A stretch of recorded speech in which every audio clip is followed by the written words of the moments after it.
everybody. I'm Tanisha. So welcome to Events 101. So basically, can everybody hear me? Yeah? Cara, can you hear me? Okay, perfect. So I'm just going to tell you a bit about why we've come up with the initiative, basically. I've been in the events industry for about 7 to 8 years now.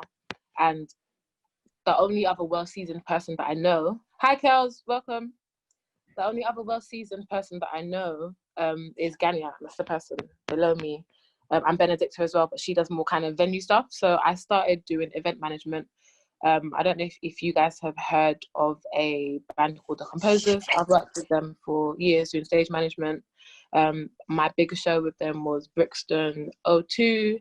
So yeah, I would do the stage management, the preparing of the event, and then coordinating it. So I was a one-man team. So I basically have to get all of the opening acts, show them to the dressing rooms, tell them what time their set time is, and then basically run the show and run upstairs, quickly get them onto the stage, hand them their mic, and then get the next person and all of that kind of stuff. So yeah, live music events and kind of non-corporate events are the things that I'm used to doing. Music, and I've done some festivals as well.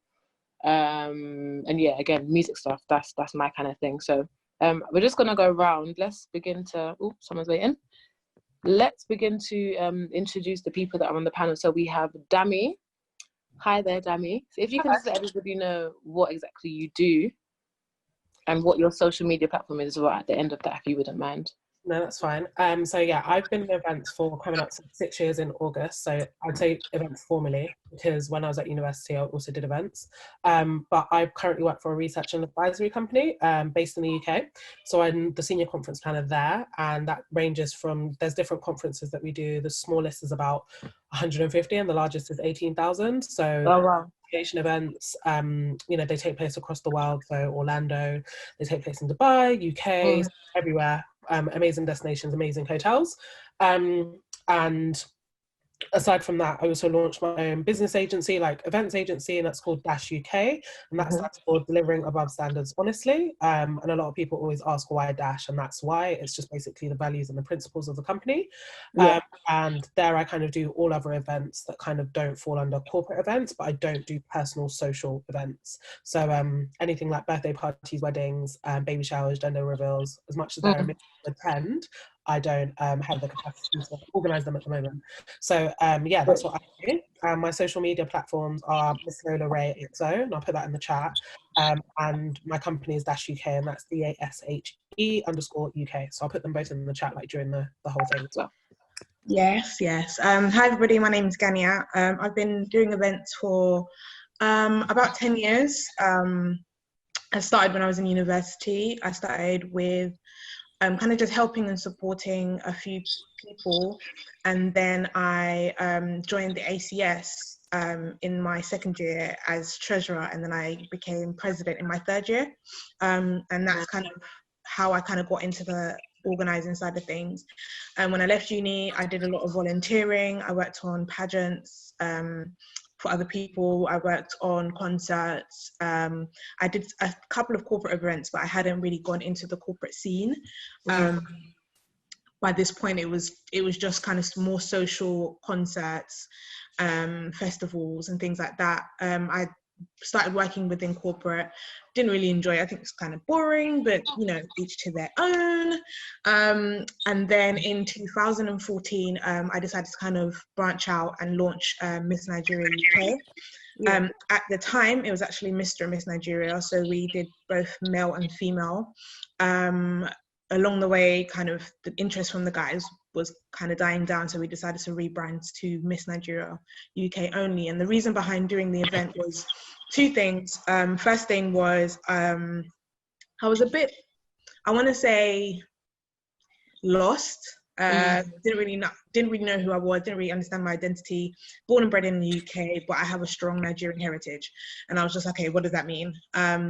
So I looked, because I'd done pageants before, I kind of combined my knowledge of what I learned from other things, but also decided that I didn't really want it to be what everybody was making it. So we don't have like a swimwear around or anything like that. It's completely about culture. So I even rebranded it to calling it a cultural pageant rather than a beauty pageant, because it's not about the looks, it's about the experience, it's about who you are. It's about just establishing the fact that I'm British and I'm Nigerian. I'm both. I have both passports. I identify as both. I've grown up my whole life in the UK and I've gone to Nigeria. So it's being able to establish that voice and say, yes, I'm a Nigerian. Yes, I have the culture, but also I am very much British. Even though some people would argue with me on that and say I'm very much Nigerian, but hey, we'll leave that to them. But yeah, that's the kind of main event that I do, but I have worked with so many other people. It's actually funny, Tanisha, because it was actually one of the composers that actually put the idea in my head. Because I went to Miss Nigeria thing. Yeah, so it was Nana. Really? Yeah, so I bumped into him at Miss Ghana UK, and he was just like, "Why are you here?" And I was just like, "Whoa, like, I'm at an event." He's like, but I was backstage, so he was like, "Why are you here?" And I was just like, "I'm here, like supporting a friend, yay." And he was just like, no, that's not what I mean. Like, obviously, I get that, you know, you're here, but where's Miss Nigeria? And I was just like, you're asking me questions I don't have the answers to. So it was that kind of planted the seed, and I kind of did the research and found that there wasn't really anything going for about 6 years prior. So that's when I started putting in the work and registering it and doing all of that. So yes, I've been kind of doing that ever since. We are trying to see what we can do this year with everything that's going on with COVID, and we're not sure if we're going to be able to have in-person meetings. We're trying to find an alternative way to make the event happen this year. I really do want it to happen this year. So yeah, we'll see how it goes. So my handles, my personal handle is GANIB_, so it's GANIB_. I'm also a host and presenter, so that's my stage name. And the page for Miss Nigeria is Miss Nigeria UK on Instagram, Miss Nigeria UK _ on Twitter. Or if that's all long, just type in Miss Nigeria UK on Google and you'll find us. So, hi guys, I'm Natalie. I started TEC in 2008. So I'm in my 12th year now. I started it fresh out of university when I was 22. Ongoing joke amongst my family and friends is I had to create my own business because I'm unemployable, because I do my own thing. So yeah, started my business when I was 22, head office in Dubai, and we operate throughout the Middle East and North Africa, so 14 countries, and it's all corporate. So our clients are brands like HSBC, Cisco, Microsoft, all corporate international brands. And that's amazing. I'm a team of, I've got 25 people sat in Dubai at the moment, and we're all trying to work out how the hell we do events in this COVID time now, and coming up with new tech platforms. Yeah, I think that's what everyone is basically asking, what can we do now, kind of thing. But that's amazing. Sorry, carry on, I'll cut you off. No worries. Yeah, so I've got a design team, so my designers are super busy at the moment. We're doing a lot of like digital stuff, and then yeah, the tech platform. So we've got a couple of event solutions launching in the next few days, and yeah, just trying to navigate. I feel quite optimistic because I started my business in October 2008, which was right at the start of the recession.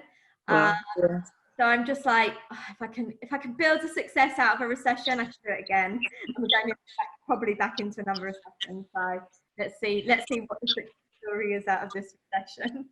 Exactly. Okay, awesome. One thing that I wanted to know when I started doing events, why is it so hard to find a venue? And is there like a bar spend? What do you kind of need to do? So yeah, tell us a bit about exactly what you do and what your role is. Hi, so I'm Benedicta. I'm really enjoying the Zoom one. I feel like I'm on YouTube.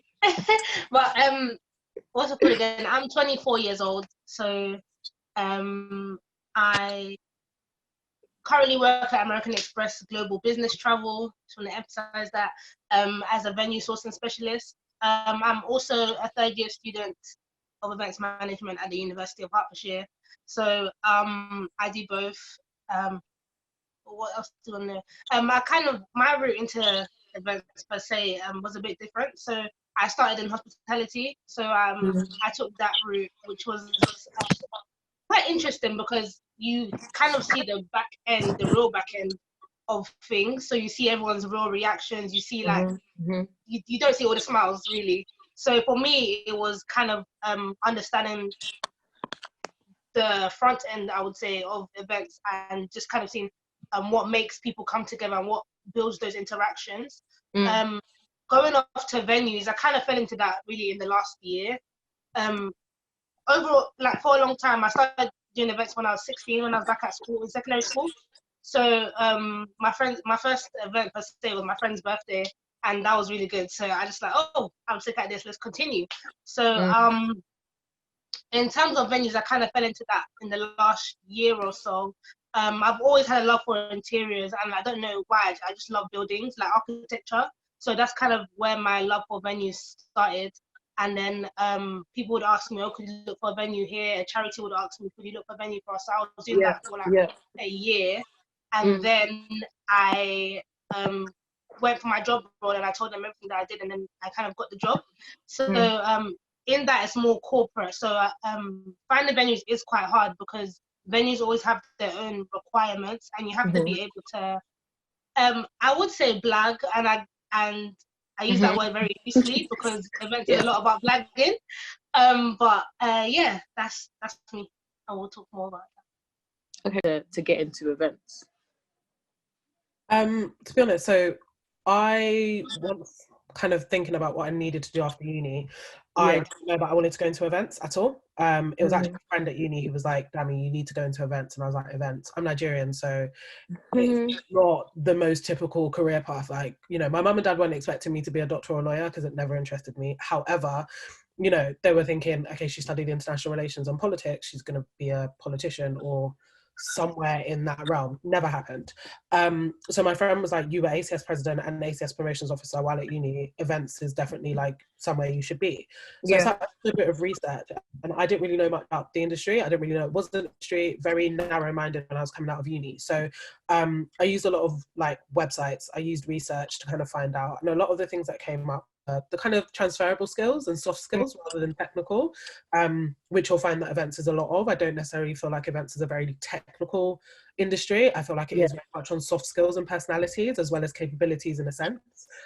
So looking it up, it was like attention to detail, confidence, it was innovative, it was, just trying to think of some of the other ones off the top of my head, it was being able to speak to people, being sociable. I think that definitely helps as well. So those were like the top ones. Like being an extrovert, I was like, yeah, that's me. Like, what? I can do this. It's not a problem. So yeah, those are the skills that I thought that I kind of needed. So yeah. Okay, another question for you as well. If anyone's trying to kind of get into like a corporate kind of, you said you do large conferences as well. If anyone's kind of trying to get into that world, I've seen a lot of like, let's say job openings online in the past. Say if you don't want to apply for a job role, would you say that someone that works there, for example, like word of mouth, would that kind of help?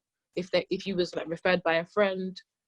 I think referrals help if there's a referral process at the company. So large corporate companies tend to have referral schemes. So like they'll offer X amount for the employees who refer people, and if they're successfully placed.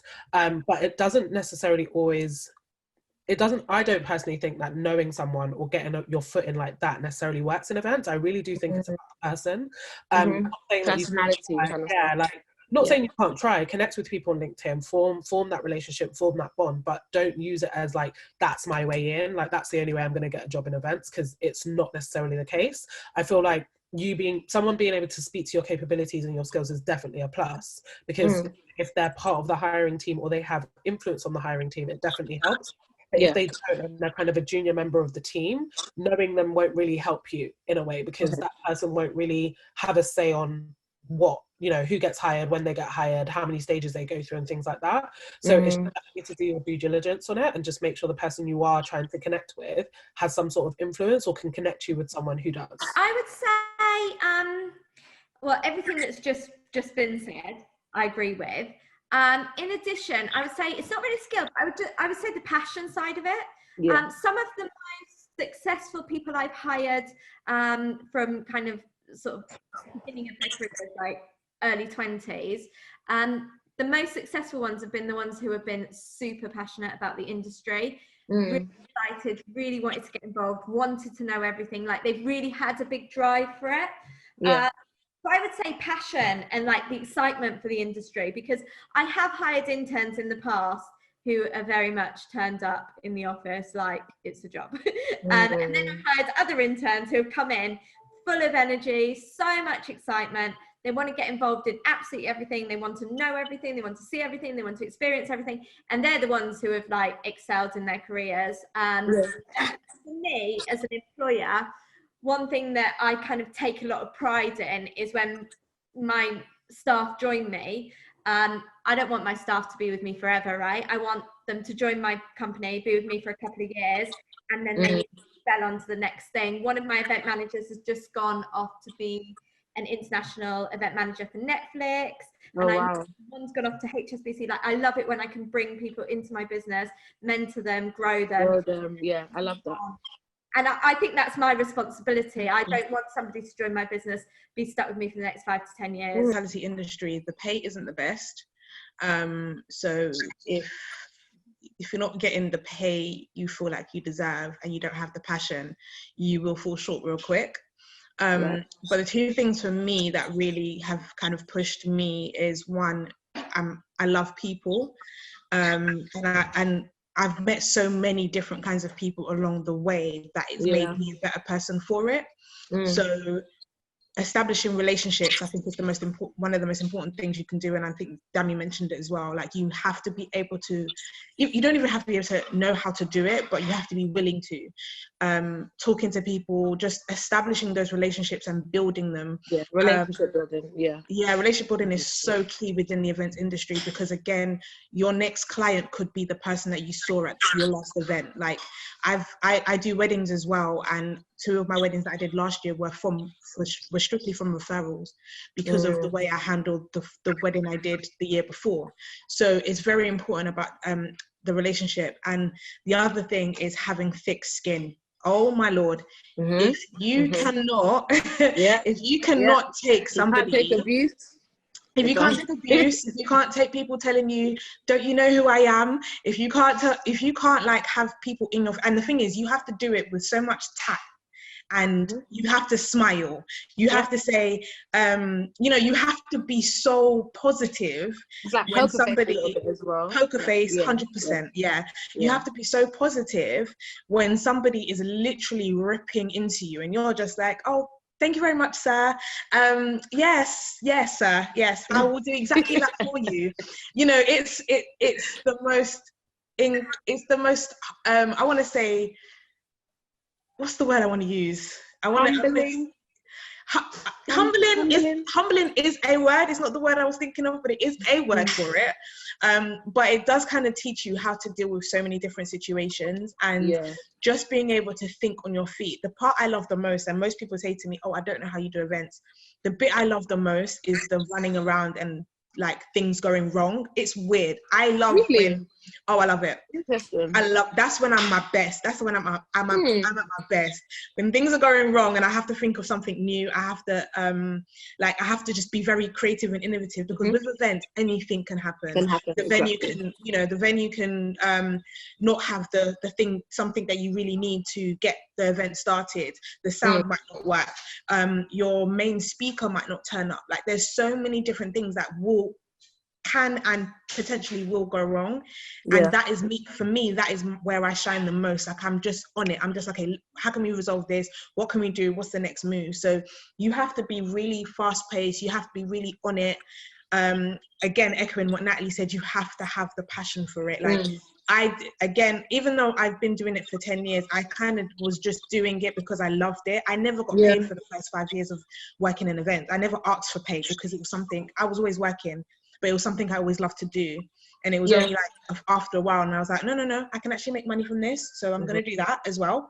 But you will invest a lot and you will lose a lot, but as long as you have that drive and you really love what you do, and you love the fact that you're able to meet so many different people. I've made so many great relationships from the events that I've done, and the people that I've helped to build up. Again, like Natalie said, working within pageantry, you do kind of, people come in and they go. But what I can say is, one of my biggest I always pick her up, is the first Queen Bissy. Like, she's just doing a madness right now, and she will always refer back to the fact that she started her career at Miss Nigeria UK. So I know that I have the ability to start someone's career. They don't need to stay with me. They don't need to even recognize that I did it. They don't even need to mention that they were part of Miss Nigeria. But I'll look at them and be like, yeah, I helped do that, and that's so satisfying. So yeah. Okay, awesome. I also want to just put in there as well, everyone that's kind of starting up or starting out, be willing to put in the work. I used to host live music lounges. I think it was once every 2 months or once a month originally when it first started. And people are like, oh my gosh, like, is this your event? Like, how did you get the venue kind of thing? But what people don't understand is I took myself to Shoreditch, where I've done a lot of my events. I literally went into every single venue. Like, hi, do you host blah, blah, blah? What's the bar spend and how much is it, blah, blah, blah. You have to actually put in the work to actually get the kind of venue you want, or the speakers that I wanted. I had to reach out to them. I was literally a one-man team doing it. But again, exactly what Natalie and Ganiyat had said, it's the passion in doing it. If there's no passion, or if you don't like what you're doing in terms of events, it will be something that's very short-lived. So yeah, thank you for the answer, Gani. I think the fact that it's 9 to 5, because prior to having an actual job, I kind of worked around the clock. So yeah. I kind of enjoyed the fact that I did that. It gave me like more time to be a bit more creative, because I think within the 9 to 5 period, it's very structured. And you know, by 12 p.m. I have to have got this done or whatever. But in the same breath, it does help you to structure your time as well and make sure that your clients are happy before you kind of like clock off. Also, I think sometimes you have to come to the reality that you can't actually do everything. Even though you want to, you can't. Sometimes you can't actually meet what the client wants, and you have to offer an alternative. And I think that's my favorite part of the job, to be honest, having to offer an alternative, because sometimes the client comes back and is like, oh, I didn't realize that I liked that, or I didn't realize that this is actually what we needed. So that creative part of offering an alternative is one of the favorite things that I like. Yeah. Okay. What I'm not going to say hate, because like, to have passion for something kind of contradicts it if you hate it. But something that can be quite frustrating is stakeholder management, especially when you have stakeholders with varying interests. So for example, in the corporate world, you will have obviously whether it's a very big company, you'll have kind of the vice president for events, and then underneath that person will be the director, and then you'll have your colleagues, right? So when it comes to ideas around the event, like say, for example, there's an event dinner after day 2, and all of a sudden, you know, the vice president is like, I want this off-site, but you know that by getting people to travel, you're going to lose about half of your attendees, and that's not really going to be a good experience. So it's kind of having to manage that and still be understanding that that's something that they want, but you yourself being the expert, because that's what you are when you're an events professional, you're an expert.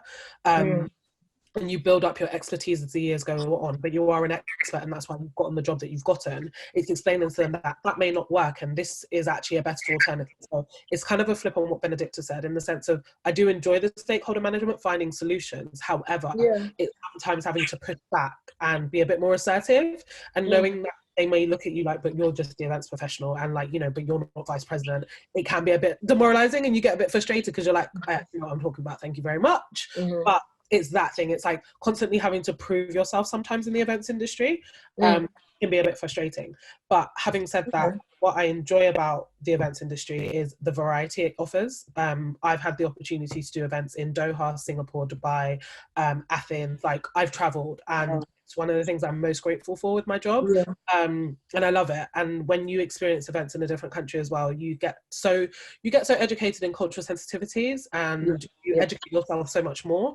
And I think that then equips you with more lifelong skills that you'll never ever never ever lose. So, you know, you could wake up one day and be like, I'm going to move to, let's say where Natalie is, like, I'm going to move to Dubai, because I had the experience of dealing with the suppliers there and how they talk and the way in which they communicate in the world of events. It's helped. So it's the variety. Like, every day is different, no day is the same, every event is different, all the attendees are different, the sponsors, the exhibitors, even the food. Like, it's just the variety it offers. So it's just fun that today I'm going to get to work on a different event, and next week I'm going to be on a different one, next month I'm going to be on 2 different ones. Like, yeah. Okay. Question. Sorry, Sam, just to go back to you. You said something about you feel like you have to constantly be proving yourself to people. How do you kind of get over that? Because the events industry is a very competitive industry. In terms of people always questioning your character or your professionalism or how good you are at your role. And Natalie, I'm coming to you next. I feel like I've neglected you a lot. I'm coming to you next, Natalie. In terms of you feeling like you have to constantly prove yourself to people, what is the method that you've kind of used? What do you do? I think with the years of experience that I've gained, it's having the confidence in myself. Yeah. Like, I wouldn't still be in the industry 6 years later, as in professionally, if I wasn't capable. And I've managed to go from strength to strength. So my jobs haven't always been linear. So I've managed to move upwards. And then doing that, it's like, you know, having confidence in myself, number one, but also getting feedback. I always make sure that whenever I leave a job, or if I'm thinking about leaving, I get recommendations on LinkedIn. Let people see that I'm not just saying it, that it's just about me, right? Because you can say anything. We could all wake up tomorrow and be like, we're astronauts. Like, do you know what I mean? But at the same time, I get recommendations so other people can see that this person is actually very, very capable of what they're doing. And I think it's also just, you do have to build trust, and it's a two-way street. I go into an industry, I go into a company, I don't know anyone, you know, and they don't know me. So it's like, I don't get offended when people send emails like, well, from past experience, this has been done. It's totally fine. That's amazing. This is my opinion. Can we just sit down to discuss it? Here's my solutions. Let me know what you think. Happy to present, happy to get quotes. You kind of just go the extra mile. And once you've done, you build up trust. And then eventually when the time comes, they'll just be like, what does Dami think? Or what does Natalie think? Or what does Ganiyat think? And then you're sitting there like, oh, 6 months ago, you weren't asking what I think. Do you know what I mean? It's just, it's building up that trust. So it's frustrating when you first start, but eventually it will come like second fiddle. You'll do it without thinking. Okay, I love what you said about asking for feedback, because to the employer as well, it shows that you honestly really do care as well. And it shows that you want to grow. So I love that comment that you made. So it's going to be really controversial because it is my industry. I am not very good on site. Send me on site. I'm not very good. I've got an amazing ops team who know how to deliver events. For me, I'm great with client management. That's my part on site, but on site operationally, I don't know what happens. I'm not what I love about my industry is pitching and winning, and the creative side to it. So I get a big kick out of pulling a proposal together, presenting, winning the business. That is absolutely my thing. Delivery, I guess maybe I lose interest a little bit once we've won the project. I know a lot of people see it all come to life and come together, but I think because I've worked on the pitch, I've kind of seen the drawings, I've seen the visuals, that's when I start to be interested. I know it's better to be handed over to an ops team. So yeah, I love pitching. And winning. That's the thing that drives me. Okay, Dami, did you want to say something? Go ahead. I just wanted to point out, because Natalie makes a good point. Like, a lot of us, like Tanisha, Ganiyat, Benedicta, Ganiyat and myself, we're kind of more logistical.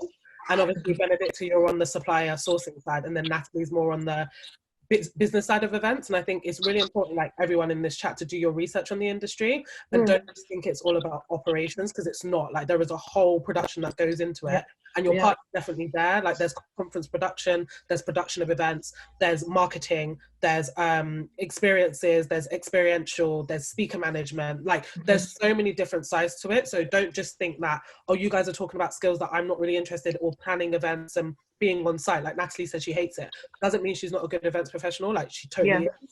It's just she has a different strength that is more suited to her. So definitely do your research, and obviously connect with people in the industry, ask them how they got into it, what different sides they should try to find like your niche, because it varies. There are so many different roles. Okay, I love that. Thank you. Natalie, another thing you said you have to pitch. So what I wanted to ask was, what's your mind like in terms of creativity? How do you think of a pitch? Because I'm just trying to think, when I go to kind of rent a venue or kind of get a venue for one of my events, they always ask, oh, what's the event about? And I'm like, oh, it's like a music thing. But I kind of have to pitch myself as well, and I have to kind of make them think that they're going to kind of gain something from it as well. So what is your head like in terms of creativity, trying to pitch one of these events? Yeah, so in terms of pitching, within our business, we break it down into like 7 steps. So it's receiving the brief. Where do we go from there? I do a whole lecture actually on the stage pitching, but I guess to just summarize it in a short way, for me, the creativity, I can't be creative until I've got a really, really strong brief. And really strong brief for me comes down to the audience. So I need to know who I'm creating an event for. I need to know everything about them. I need to know the history of the event. I need to know what's been done before. I need to know who the audience are. I want to know what messages they've got to take away. I want to know what the objectives are, what the goals are. I need that full picture.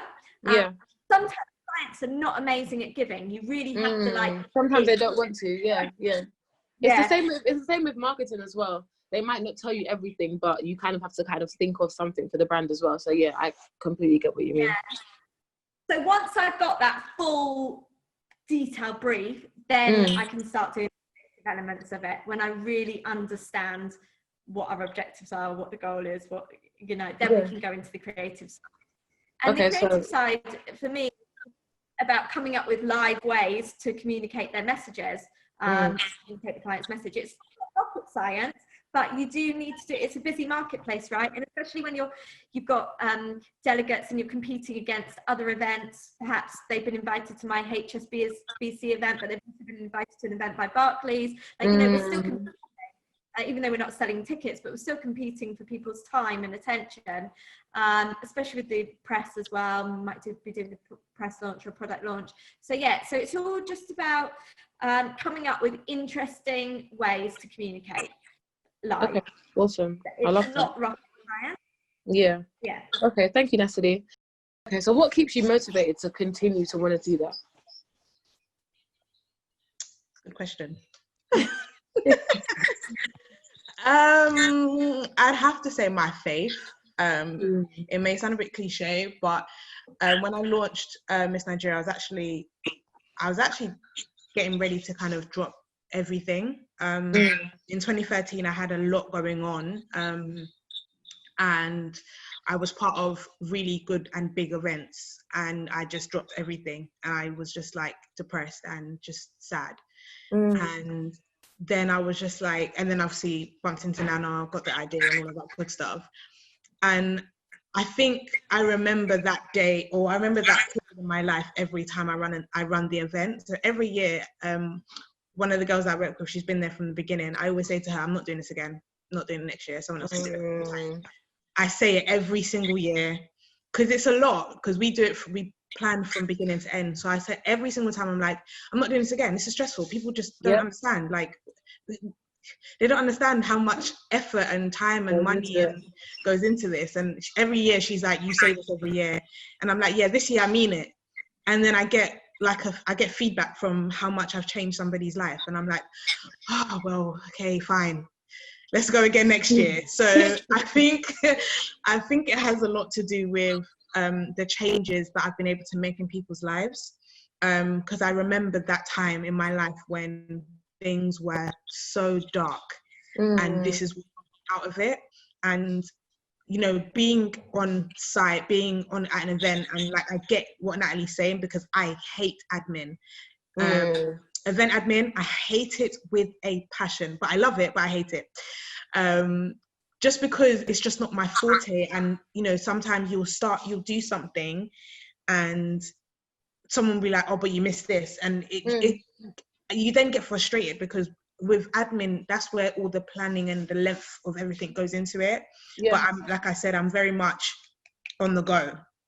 So it's very difficult for me in the admin side, but I've learned a lot. Like I've taught myself, you know, when it comes to Miss Nigeria, I did everything in the beginning, and I know Dami's got can relate to this. Like, I did everything in the beginning. I built the website, I created the content, I used to send out the emails, the email marketing, I used to contact all the vendors, I used to contact the venues, I did everything. So like, now I know what needs to go into it, and I understand. I used to do the videos. I studied media in university. I used to do the videos, and I used to edit them, I used to promote them, I used to do everything when I first started doing Miss Nigeria UK. So it's just by myself. Yeah, I did everything. And my friend did the social media. I think that was the only thing I didn't do. and literally it was crazy. But I remember all of the work that I put in back then, which is what kind of keeps me going now, because I'm like, okay, if I can do it as one person and now I have a team of people, imagine where we can go. So it's just having that kind of ability and that drive to say, okay, it's not about me, it's about others, and that's what drives me. And I think also just to kind of touch on what, because when Dami came in, I was literally going to come in and say the same thing. Like, you have to remember that there's so many different elements to an event manager, an event organizer, an event. There's different titles for it. You know, Benedicta is an event, a venue sourcer. I call myself an event coordinator, and I think that's very different from an event planner. 100%. I think it's very different, and I think also it's very different from an event creator. It's very different from an event designer. All of these words, some of you on the call may have never heard of them. You're just like, oh, what isn't events management? But it's so different. Like the aesthetics of the event, what it looks like, the architecture, that's very different to running the event and all of that stuff. So like Dami said, do your research. I found out about this stuff because I've kind of done it, but I feel like I've done it for too long. Like I could have found out about it another way, if that makes sense. So yeah, I'm talking, I'm waffling now, so I'm gonna stop.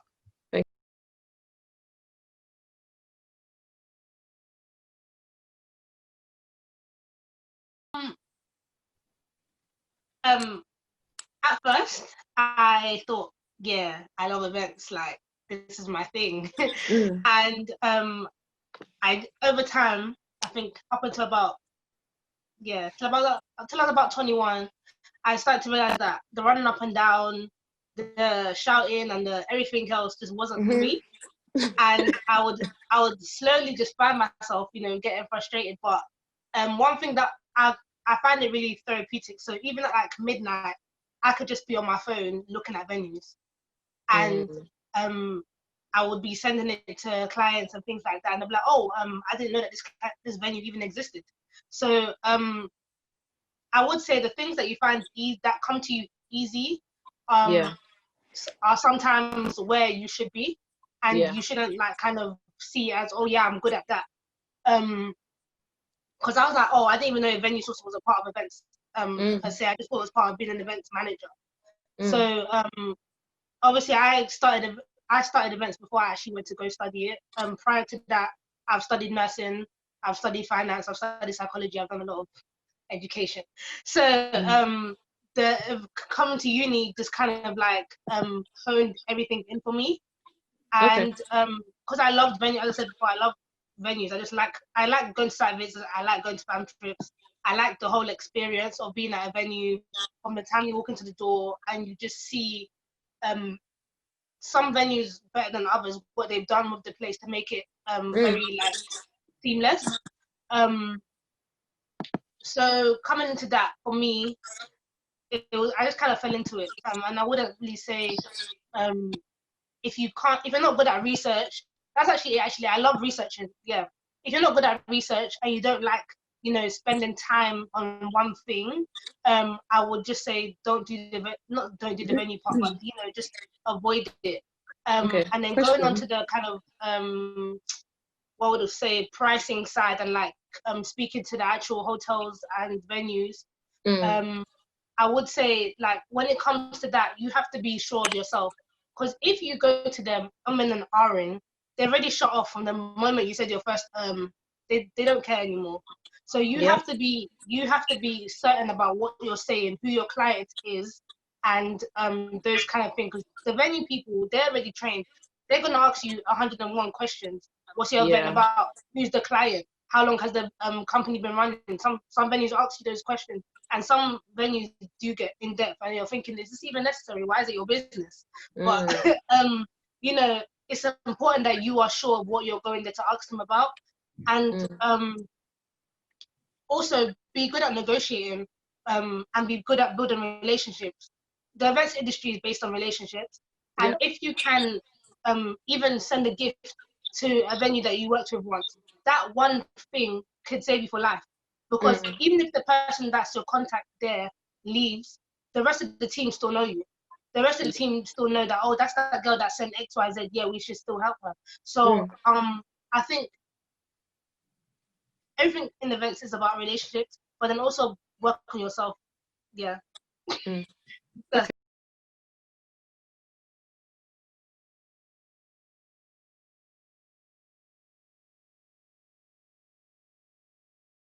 So put yourself forward for stuff. So if you're at school, any community events, volunteer, get involved in as much as you can. Build yourself up a portfolio. So I'm always really impressed when we have younger people come into our office who want to get involved in events, and they come with like a portfolio with photos of the events they've worked on, and they're coming in and showing, okay, I've done this. So volunteer, definitely volunteer. Okay. Yeah. Take online courses. Definitely do anything online. There's so much online content now. There wasn't that when I was like 15 years ago when I was at school. There wasn't any of that online courses and resources. So take those courses. I think just get involved. Like, it's all well and good saying I want to work in events, but really, COVID aside, Corona aside, what's stopping you? Like, just get involved. Like, start getting involved. I'll move on to Definitely echo what Natalie said, definitely to volunteer, but I kind of want to make it clear, like, I obviously don't know people's backgrounds, where people are in their lives at the moment. Please don't ever sacrifice money. And I say that in the sense of that if you are looking to get into events and you're currently studying and you have a job, do events on the side. If you're currently working in an industry, do events on the side. Build up your portfolio to the point where you will be able to transition easily, because like we've kind of touched on, events isn't well paid from the get-go. You have to work your way up. So it's to not like just volunteer full time and not have a source of income. I just want to stress that to everybody. I didn't have to, like, I got my first events job straight out of uni, very grateful for it, very, very lucky. I know that's not everyone's case. So it's definitely to volunteer, but believe in yourself. Like, I know it's so cliche and like, but just have confidence in yourself. If you believe you're meant to be in the events industry, then you are. And it's just to tell yourself that these are the skills that I need and this is how I show it. Work on being able to talk about yourself. It's something I still struggle with. When people are like, oh, what do you do? I'm like, oh, I just plan events. Then my friends will be like, no, she's done this, that, this. And I'm like, oh yeah, that, oh. So work on talking about yourself. So when you do meet someone, like, you could bump into someone in the lift and they could work for, let's say, Barclays, and they're like, oh yeah, we do diversity and inclusion events. You can be like, yeah, so I'm an event planner actually, and this is, and there you go, you've landed a job. So learn to talk about yourself. Like, know your CV inside out, know your skills inside out, know your strengths, know your weaknesses, but also know how to flip those weaknesses as well. And yeah, just like believe in yourself, really. Like, that's my main thing. Is it something that I wish that I would have done a lot earlier, like when I started out? okay. Well, yeah, live events. I do all types of events. I think I'm just more known for Miss Nigeria UK, but I would say definitely echoing what Natalie said and volunteer. I've been running and I'm still running Miss Nigeria while I'm working full time. So it's not, I'm not doing it as a business, like a business on its own as yet, because it's still growing. So I'm actually working full time. I work with an event technology company.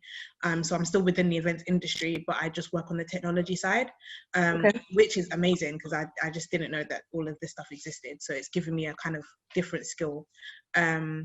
But I've been doing Miss Nigeria, I've been doing all these other events while still working. So understanding that you can do both. The events industry is 24/7. I'm not gonna lie, you know, there are things that come up on a Saturday and Sunday that you have to deal with then and there, because if you leave it too late, I mean, that could ruin your whole event. So you just have to understand that you may lose some sleep, but it will all be worth it in the end. Like Dami said, you know, if you are studying, you know, focus on both. Focus on your studies, but then also focus on building your portfolio. Focus on doing those, you know, the reason I got the job I got now is because I mentioned the fact that I run Miss Nigeria UK. They were so excited about it, and they were like, oh my gosh, that's amazing. And for me to be able to mention that, they were like, yeah, you know, that's great. So we can see that you're hardworking, you're consistent, you're persistent, and things like that. So definitely be willing to kind of do things. It's not, I think what people need to understand is value isn't always money. Value is time, value is experience. So you don't always have to value something with finances. If you value it with experience, you never know who you can meet. I'm gonna just quickly tell a quick story. And it kind of goes back to what Dami said before about you never know kind of who, like, people don't always regard you when they don't know you, but then when they see you, when you then kind of make it, they're like, oh yeah, I know that person. So when I launched Miss Nigeria in 2014, I approached someone who was like a top promoter. He was one of the top promoters at the time within the African industry. And I approached him and I said, oh, would you be able to help me with this event? And he was just like, I've never heard of it. Who are you? And I was just like, whoa, okay. I mean, it's the first one. So, and then I kind of just decided that, you know what, I'm going to ask him again. So the next year I asked him again and he was just like, oh, like, I just need to know more. Like, I don't really know who you are and what this is about. So the third year I decided, okay, how can I get him in the door? How can I get him to see the event without him leaving? You know, you can invite somebody, you can invite influencers, you can invite people, but they don't always have to stay. So I basically made him a judge. So meaning he had to stay for the whole event. That was very smart. Yeah, he actually loved it. So one of the contestants actually painted a picture for his talent, and he actually bought the picture there and then at the event and put it up in his office. And moving forward, he became one of our partners. He was the judge the following year, and he actually helped Bissy like kind of build her career. She hosts all of his events. Some of you who know Bissy, you'll know exactly who I'm talking about. But you know, by being consistent and just pushing, you know, not allowing that first "who are you" to deter me, that definitely, you know, kind of. And if I was, I know that if I was a lot younger, I mean, I started Miss Nigeria when I was like, I think 24, 25. If I was younger, I don't think I would have pushed. I would have kind of said to myself, oh, okay, he doesn't know me, I'm gonna leave it there. But to my younger self, definitely don't let anybody undervalue you because they don't know who you are. Firstly, I would say write everything down and don't stop writing. So for me, I keep kind of 3 notebooks. This is my personal one. I don't think it has like a little motivational thing on the front. I keep this one just for my daily use and also just to write things down as I'm on the go or things that I need to remember. And then this is kind of like my thoughts. Well, this one is my community, but I usually have one that's for my thoughts. I change it every so often. And then this is my work one. So I would say when you do get a job, utilize the notebook that they give you. Some of my colleagues, their notebook is very empty. For, as you can see, I've used mine to the full. But I would say utilize it because it helps you to keep up with deadlines. It helps you to keep up with what you need to do. To my younger self, I would say just keep being bold because I've realized that I could be bold and then like Gani says, someone could tell you, oh, but who are you though? Your skills aren't all that, or you don't know what you're doing. So then me, I will carry myself and take myself to the back. And I've learned over like the past year that I should just keep coming forward. Don't feel like because one person said this or one person reacted some way towards you, that's how everybody feels and the world is a bad place. I would also say that as a student, start from day one. If you say I'm interested in this thing, or you say I'm passionate about this thing, explore every avenue until you come to your avenue. Because if I hadn't tried event management, saying, oh, I know that this is not my thing, even though I thought, yeah, this is my thing, like I am the events person. If I hadn't tried, you know, floor management, if I hadn't tried venue sourcing, I would have never got to this place where I now know that I'm the best negotiator on the planet and I'm the best whatever. So yeah, and I'm saying I'm the best because I believe I am, and I would definitely say that as well. Don't put yourself down because it actually starts with you. And the industry and your clients and whoever you're going to work with is hard. So if you are not confident in yourself at the beginning, you're not going to be confident to your client. And even though you think, yeah, I'm putting on a brave face, they can see right through you. So I think that's another thing that's important. Let the confidence come from the heart. yeah. Okay, thank you very much.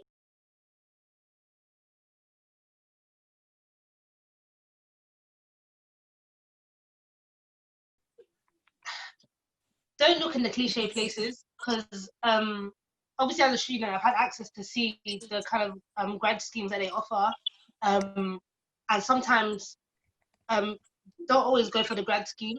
Even though I was a student, I looked online for a normal job role. I didn't necessarily go for a graduate scheme because I knew that I had the skills to do the normal job role. So if you, for example, has been like Ganiyat, that has done her event for X, Y, Z amount of years, and you know, okay, I've planned this event, I've done this, I've done that. You don't necessarily have to go for a graduate role. You could just apply for like a junior event manager role. So that's one thing I would say. And then in terms of graduate schemes, research the best events agencies and go to them. They usually open around summertime because that's when they mostly need help. Yeah, look at actual events agencies and also corporate companies and charities, because those are the kind of three sectors that offer space for students or new recruits who are trying to get into the events industry. I do take on students, more students that are looking for placement opportunities. So I studied at Leeds Met University, which I think is called Leeds Beckett Park now, and I did event management there. And as part of my degree, I had to do 1 year in industry. So I would like try and pay back the favour basically and take on a student for that like year period. And it's usually students from the UK. I'm not loyal to any university. We've had students from Manchester, we've had students from Leeds, just whoever gets in touch with us. So I will take on a student for a year or two. And then I also take on like local, so they're normally students from the UK who are flying out to Dubai for a year for their placement. And then I also take on students locally in Dubai who need to do like 3 month short-term placements. And then my hope always with any placement student is that once they finish their degree, they're going to come back to me. So that's always the hope, and it does happen maybe half the time. From the UK, they'll decide they want to move out to Dubai after they've graduated. So we will take them on as a normal member of staff. So yeah, but I'm a strong believer in giving back in like education ways and making sure I pay back, kind of pay it forward to the people that took me on when I was a student.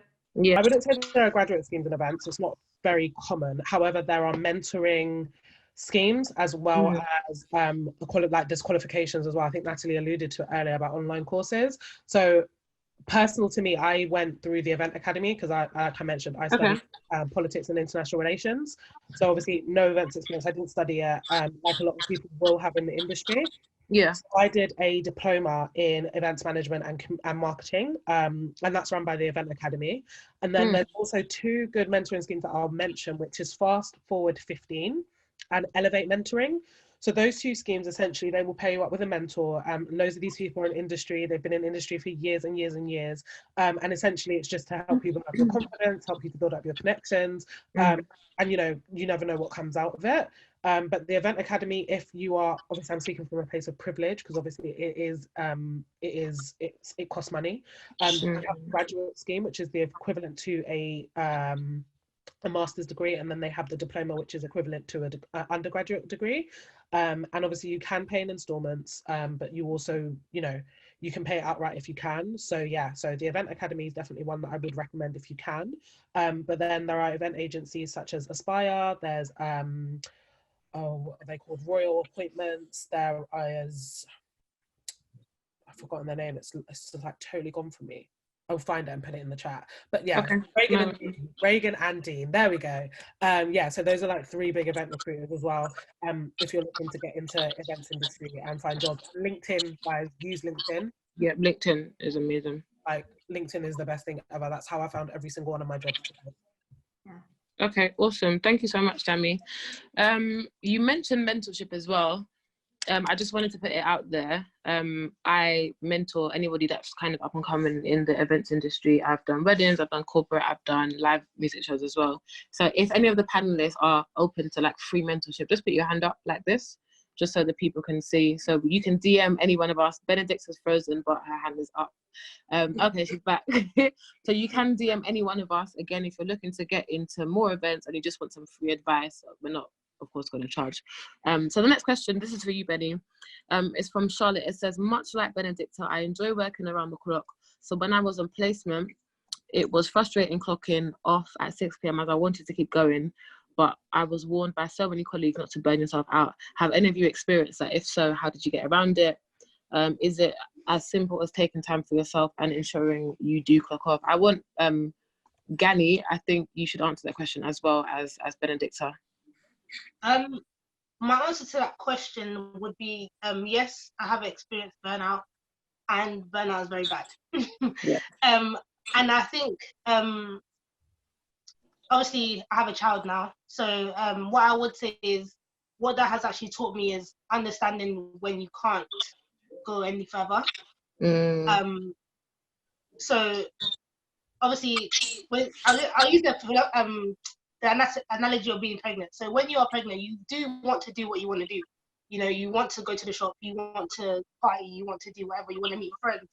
But you now have to understand that it's not just you anymore.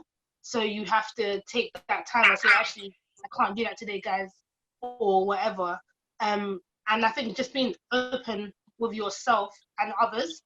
So if you do feel like this is really stressful right now, just say, guys, actually, this is quite stressful. But then it's finding that balance of honesty, because sometimes that can come across a bit like, if someone can help me with the word, but you know when it feels like someone's just whinging. Yeah, so just finding the balance of honesty, saying, actually, I don't feel like I can do that today. Can I do it tomorrow or whatever? And if tomorrow is not okay, then it's not gonna happen. I don't know. We just find a way around it and take a lot of naps. Yeah, treat yourself to a nap every so often. Okay, Yeah. cool. So sleep. Really hard one because I actually don't know when to stop. Okay. Yeah. Some people, but some people are like that. Yeah, I'm The life of a perfectionist, I think, to be honest. Yeah, I really don't know when to stop. I think when in 2017, I actually had to leave my job because of the fact that I was burnt out to the core. And one of my mentors was just like, no, the job's got to go. Basically because I just spread myself too thin. So I think you have to be realistic. So the job that I was working at the airport at the time, which means I could start as early as 4 a.m. And I can finish as late as 10 p.m. And I'm doing that, and I'm serving, and I'm working, and I'm running Miss Nigeria, and I'm doing all of that, and then I'm crashing, like crashing. Literally. So you have to be realistic. So now my job is a 9 to 6 job. I work 9 to 6 Monday to Friday, which means I know that that's a set time. Although in saying that, with this job I do travel, but with that travel time, that's what I use to, when I'm traveling, I use that time to plan my events and stuff. So having kind of like a fixed time allows me to do the other things. And you do have to clock off at certain times, and you have to have that person in your life that you will listen to, and you have to go to them and say, look, when you see that I'm burning out, so that's obviously, for me, that's my husband. I say to him, he can see when I'm just like over it, and he's just like, okay, cool, let's just stop everything right now and let's gather our thoughts again. So having somebody that you're accountable to is really, really important. And you will naturally burn yourself out because you feel like you can actually do more than you can sometimes, and your body will then say to you, actually, no. I've passed out a few times because of exhaustion. I suffer with severe nosebleeds, and that's something that's also gotten to me. So I'm speaking from experience. It's something I have gone through, but you just have to look at where what you do, how you do it, and then what caused you to burn out, and then plan accordingly around it. So, you know, if you do have a job that is strenuous and you want to do stuff on the side, I would say probably not gonna work within the events industry. But yeah, that's me. And then I feel like Natalie has something to say towards that as well. Yeah. I would just say keep the lines of communication open with your employers as well, with your boss. That's really, really important, because for me, for my staff, I never, obviously events is high pressure enough. I don't want them to feel pressure from me if I can help them with things. So for example, if a member of my staff is stressing because they've got to go pick their kids up because they're sick at school or whatever, like go and do it. Like it's not a big deal. Like you're going to take an hour out of work and you're going to go and do that, and you're going to go and sort your family out, and then you're going to come back to your laptop later. Like it's totally fine. And I think it's so important for employers and employees to have that kind of relationship. That's something I've always, and that's something I've always kind of got it because I've read about it, but I think I really got it when I became a mum myself. I've got 1-year-old twins, so that's definitely accelerated my understanding for mothers in the last 8 years. So yeah, I think that's super important to just have that open communication with your employer. It's important to know that nobody will die. Like, it sounds very, very crazy, but you not doing something from 6 to 7 or 6 to 9, nobody is going to die because you haven't done that thing. And I think because events is very, very, very, very busy, you will have periods where you're extremely busy back to back, like working in the office from 7 o'clock in the morning to 10 o'clock at night, and then you'll have days when there's absolutely nothing to do. Take that time. If you're not busy, take the time. Like, you're not, like, I can understand in events you want to prove yourself and you want to say to your employer, like, I'm willing to do anything, but at the same time, the more you say you can pick up, some employers will take advantage of that and throw everything your way. And then when you can't do it, it's very hard for you to back away from it.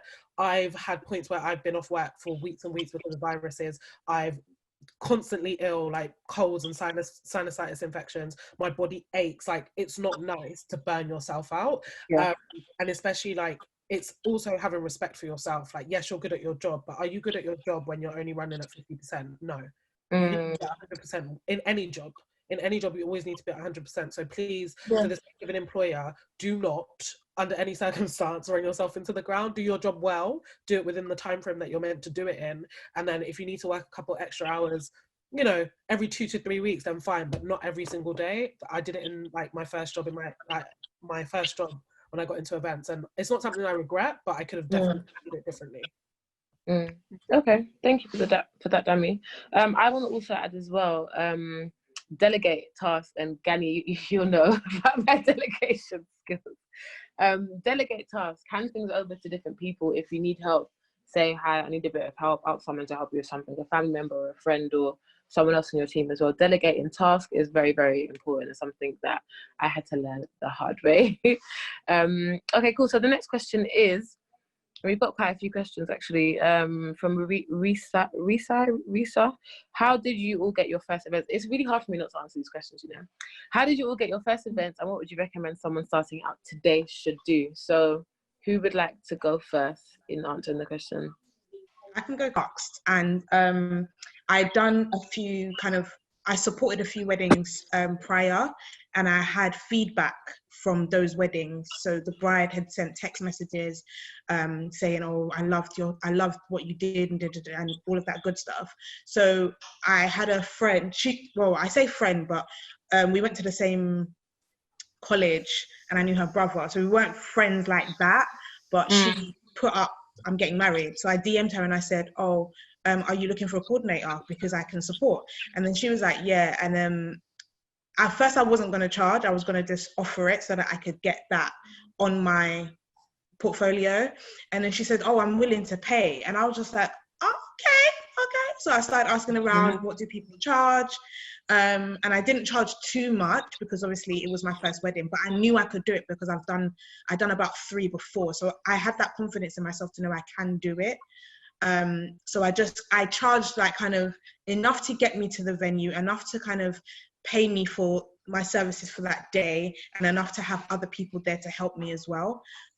So don't be afraid to volunteer with your friends, and like one of my friends, I did her 30th birthday and I posted a video up like I got paid for it. Like blag it until you make it, like basically, yeah, fake it till you make it. You know, do as much as you can for those around you that are doing stuff and document it and then promote it as if you were paid for it, and then just do your research on how to price. That was how I got my first kind of paying clients. I can tell you my very first client was HSBC, which is probably quite unheard of nowadays. That was 12 years ago. So to get your foot in the door with HSBC now, I think established for quite a few years, but I literally picked up the phone, found the name of the person I wanted to speak to. This was their Middle East head office in Dubai. Found the name of the person I wanted to speak to. Super confident, probably way more confidence than I should have had at the time because I didn't really have that experience. Picked up the phone, said, you know what, I'd love to come and work for you. I think there's some really cool stuff I can do for the bank. I've got some great ideas. Can I have a coffee? Went in, met the event manager. We're now 12 years down the line, and I've just signed another 5-year contract with them, and I look after 14 countries for them. So I think it's just about having the confidence, pick up the phone, build those relationships, and thank you. Just kind of say what you can do and get on and do it. Yeah. So I obviously have my own agency on the side as well as working full time. Call me crazy, but my first client was someone called Jasmine, and she was doing an event called the Black Awards, so celebrating Black talent in the UK. Saw it on LinkedIn, someone had liked it or reshared it, and I basically dropped her a message. I was like, hi, do you currently have an event manager for this? I have X amount of years experience. I'd really love to be involved with the event. It's something that aligns to my passion, things that I'm confident about.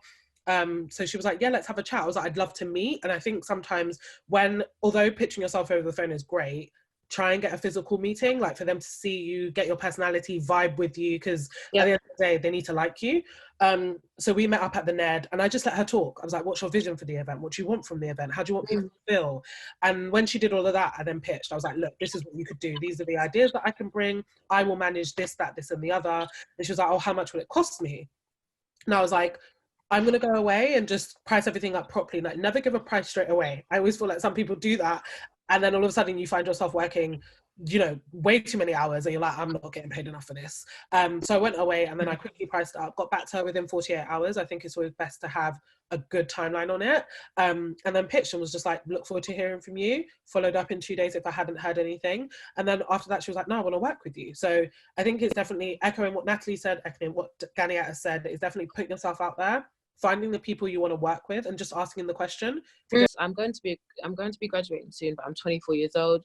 I've always felt that maybe I'm a bit too old compared to my classmates to begin a career in events. What advice? Why are you laughing, you guys?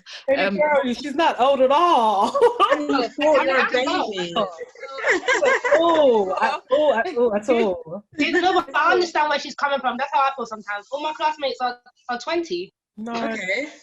Your career starts when you want it to start. This is it. Let's be real. Giorgio Armani started Armani at 41. Never, ever, your career starts when you want it to start. Mm-hmm. I started Miss Nigeria when I was 25. And even when I'm applying for jobs, you see that a lot of the people that they have actually working there are actually older. They're not actually in their 20s. It's when you're in your 20s, that's when you're finding your feet. So I would say that take that time to find your feet, find the area that you want to go into, find the type of events you want to do. It's only now at 30 that my career is starting to kick off within the events industry. And this is, like I said, 10 years later. And it's only now that I'm really this is what I want to do. I'm starting now. I'm going to make it. Going to be a household name. People going to know who I am. People going to pay me. They're going to book me. Yes, I'm ready to go. And, I'm 6 years older than 24. So, baby girl, you're good. Honestly. Awesome. Thank you guys so much. Deborah, I would say just start. Just do it. Literally, make notes in your notebook and just do it. Create a social media account. Yeah. 2 or 3 people. Go out yourself and find the venue for yourself. Look for people who can play instruments. Get yourself a band for the event. Just do it. Just literally do it. Oh my gosh. Sorry, I have to add. Go to events, guys. Mm-hmm. Network. go to events and speak to people and network. The only reason, funnily enough, the only reason I was able to kind of build a relationship with the composers and even have that kind of conversation with Nana to now be running Miss Nigeria is because I kept going to their shows. I kept saying to them, I'm one of your fans, so you're going to be my friends. And I kept saying it to them, and they were looking at me like, who is this weird groupie? And because I started seeing them like when they first started playing music, and I was just like, I love what you guys are doing. It's different. It's original. It's amazing.